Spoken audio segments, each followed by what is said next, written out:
Let's get into a 7-hour brisket cook using a Weber and the snake method.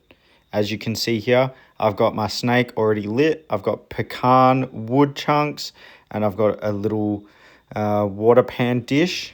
My Weber, this is the brisket on there. Let's get it rolling. This was 1 hour in. Temps I want to hit is around 260 to 300 Fahrenheit for at least 7 hours or 6 hours and then an hour rest.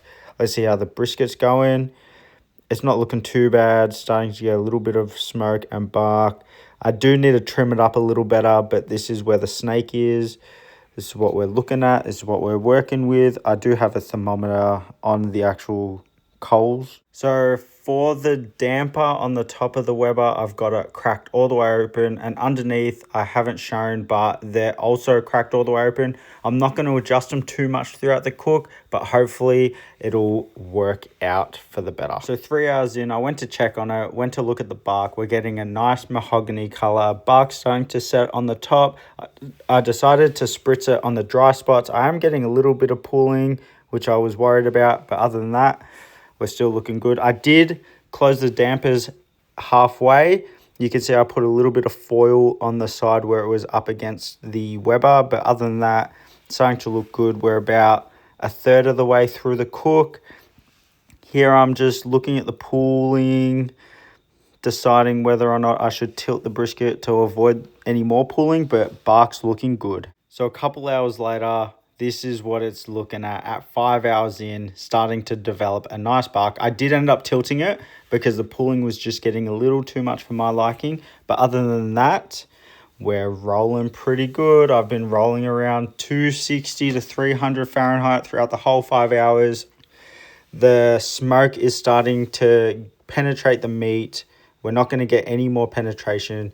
This is where I've hit a low because I did open the lid, so you do need to try and avoid that from happening.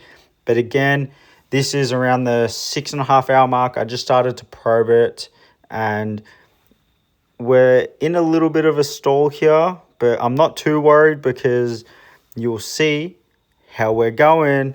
We're starting to get there. This is also my first brisket, proper brisket on a Weber, so I'm starting to get a little antsy, a little worried, but please, you got to stay patient when you're cooking on the Weber.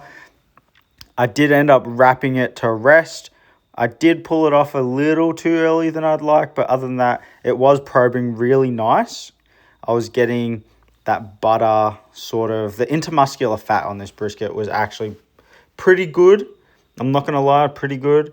Here is the finished product after around 7.5 hours, including that hour rest or hour and a half rest. Didn't get as much bark as I'd like where the pooling was, but other than that, we're looking pretty good, pretty juicy. I did a couple wiggles, and look at the jiggles. That is what we want. I rested it in the oven at around 60 degrees Celsius for an hour, and the bark's developed nicely. Here I am just feeling around. It's looking good. I could have rested it a little longer. I should have, but this is me cutting through it. Damn. Straight through. I don't have a brisket knife, so kitchen chef knife is where it's at. Cut through like butter. Have a look.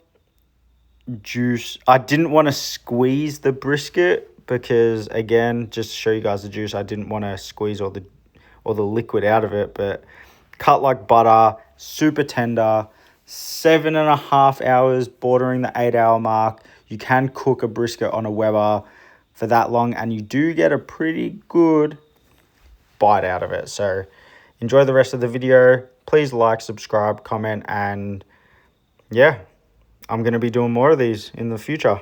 Thanks. Probably should have mentioned too, if you have any tips, please comment them down below because I'm always learning, trying to evolve, trying to get my cooks better, trying to get better brisket videos out there. So if you have any tips, especially, let me know in the comments below. Let me know what I could have done better, and I am going to enjoy the rest of this brisket.